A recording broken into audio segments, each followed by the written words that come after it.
आसंतु नजर पकाइबा आजिर विशेष खबर उपरे नीट यूजी पेपर लीक मामला रे प्रतिदिन नुआ नुआ खुलासा होउछि। एही मामलार चेर वर्तमान राजस्थान झालावाड़ मेडिकल कॉलेज सहित मध्य संयुक्त होइछि। प्रथमे बिहार लाटूर हजारीबाग रांची गोधरा एवं वर्तमान झालावाड़ ए होउछि से स्थान जेउठारु नीट कागज लीक मामला सहित गोटिए परे गोटिए सामना को आसुछि। सीबीआई दल शुक्रवार दिन झालावाड़ मेडिकल कॉलेज 10 जन छात्रों को गिरफ्त करिछि। एही छात्र माने परीक्षा रे डमी प्रार्थी भाबरे उपस्थित थिबा अभियोग होइछि।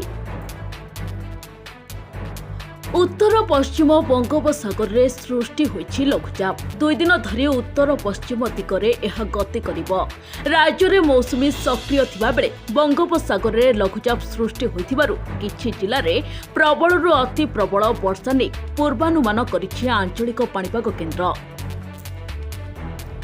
भारत बनाम दक्षिण आफ्रिका फाइनाल। भारत एवं दक्षिण आफ्रिका मध्य टी20 विश्वकप 2024 फाइनाल मैच जून 29 रे खेला किंतु वर्तमान फाइनाल मैच पूर्व प्रशासकों खराब खबर आसी। मैच रे वर्षा हेबार आशंका रही। आर्थिक भाव में दुर्बल थिबा चाषींको पई सरकार आउ एक योजना कार्यकारी करछंती। प्रधानमंत्री सम्मान निधि योजना भली एही योजना रे चाषी को वर्ष को 6000 टंका जोगाई दि जायछि। जो माने पूर्वरु एही योजना रे शामिल हेबाको आवेदन करिथिले सेमानंक अकाउंट रे टंका डिपोजिट करिसंती सरकार। झारखंड पूर्वतन मुख्यमंत्री तथा जेएमएम नेता हेमंत सोरेन रांची जेल रु बाहरछंती। जमी दुर्नीति मामला रे ईडी सोरेन को चलित वर्ष जनवरी 31 तारिख रे गिरफ्त करथिला। शुक्रवार झारखंड हाईकोर्ट को पक्षरु जामिन मिलबा परे एबे से मुक्त होइछंती। पूर्वतन राष्ट्रदूत तथा देशर उपराष्ट्रीय सुरक्षा परामर्शदाता विक्रम मिश्री को भारत सरकार परवर्ती वैदेशिक सचिव भाव नियुक्त करछंती। से भारतीय वैदेशिक सेवार 1999 बैच अधिकारी। से गत 2 वर्ष धरी उपराष्ट्रीय सुरक्षा परामर्शदाता भाव कार्य करछंती। वर्तमान उपराष्ट्रीय सुरक्षा परामर्शदाता भाव तांकर कार्यकाल ह्रास करा जायछि एवं तांको भारतर परवर्ती वैदेशिक सचिव भाव नियुक्त करा जायछि। डेपुटी एनएसए विक्रम मिश्री जुलाई 15 रु परवर्ती वैदेशिक सचिव हेबे। देशर 18तम लोकसभा अधिवेशन जारी रही। कोटार तृतीय थर एमपी ओम बिरला क्रमागत द्वितीय थर पई लोकसभा बाचस्पति भावे निर्वाचित होइछंती। एहारी भितरे तांको झियो अंजलि बिरला मध्य आलोचना को आसिछंती। अंजलि तांकर प्रथम बयस रे यूपीएस परीक्षा रे उत्तीर्ण होइछंती। तांको बापा स्पीकर हेबा मात्रे सोशल मीडिया रे तांको नै चर्चा आरंभ होइछि। आज अपराह्न मंत्री श्री हरिचंदन पुरी गस्तरे आसी रथयात्रा आयोजन संपर्क में श्रीक्षेत्र परिदर्शन अनुधान करछंती।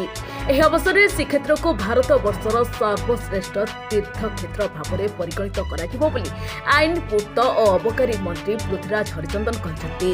सर्किट हाउस रे पहुंची मंत्री श्री हरिचंदन जिलापाल और एसपी आलोचना करबा परे समंग पार्किंग स्थान परिदर्शन करथिले। श्रद्धालु मानक गाड़ी सेठारे पार्किंग व्यवस्था करा जायथिबारु विभिन्न आवश्यक सुविधा प्रस्तुत पई मंत्री परामर्श देथिले। खूब शीघ्र आरंभ हेबो सुभद्रा योजना। जहां निर्वाचन रे प्रतिश्रुति दिया जायथिला ताको वास्तव रूपरेख देबे सरकार। शुक्रवार एने सूचना दैछंती आईन मंत्री पृथ्वीराज हरिचंदन। एबे सुभद्रा योजना मोडालिटी तैयारी चलिछि। एहा परे क्रियान्वयन प्रक्रिया आरंभ हेबो। शीघ्र वास्तव रूपरेख लोकों सामना को आसिबो बोली कहिसंती आईन मंत्री। घरोईकरण मुहा हेउछि भुवनेश्वर बिजू पट्टनायक अंतर्जातीय विमान बंदर। भुवनेश्वर समेत देशर अन्य 11टी विमान बंदर घरोईकरण पई खूब शीघ्र केंद्र कैबिनेट निष्पत्ति नियाजिबो। निर्वाचन पूर्व केंद्र सरकार एने निष्पत्ति निथिले। पीपीपी मोड रे किछि विमान बंदर परिचालना घरोई संस्था हाथ को टेकाजिबो। ब्रेस्ट कैंसर बा स्तन कर्कट रोग रे आक्रांत टेलीविजन रो लोकप्रिय अभिनेत्री हिना खान से ही रोग रे तृतीय पर्यायर अछंती। एने से निजे तांको सोशल मीडिया रे फैंस को सह शेयर करछंती। एही पोस्ट शेयर हेबा परे सेलिब्रिटी समेत फैंस को झटका लागथिबा बेले समस्ते तांको सुस्थता पई प्रार्थना करछंती। एयर इंडिया एक्सप्रेस उड़ान भरिबाकु थिबा जणे यात्रीको कारनामा को नै चांचल्य खेल जायछि। बैग्रे बोमा अच्छी बोली यात्री जनक घोषणा करबा परे बाकी यात्री एवं विमान कर्मचारी भयरे थरी उठिथिले। ट्रांजिट चेकिंग बेले से विमान स्टाफ को कहिथिले जे मो बैग रे बोमा रहिछि। एहापरे विमान कर्मचारी तुरंत बम थ्रेट असेसमेंट कमिटी को सूचना देते। टीम घटनास्थल में पहुंचीला एवं यात्री बैग जांच करथिला। पीआईबी भुवनेश्वर पक्षरु 3टी नुआ आपराधिक आईन उपरे गणमाध्यम कर्मशाला वार्तालाप आयोजित करा जायछि। देश में नुआ आपराधिक आईन लागू हेबा परिप्रेक्षी में गणमाध्यमर भूमिका वृद्धि पाइछि। मानवाधिकार सुरक्षा क्षेत्र में गणमाध्यमर गुरु दायित्व रहितबा कारणरू सांबादिक माने दायित्वपूर्ण खबर प्रसारण करबा उचित बोली कर्मशाला रे कहिसंती राज्य अग्निशम महानिर्देशक डॉक्टर सुधांशु षडंगी।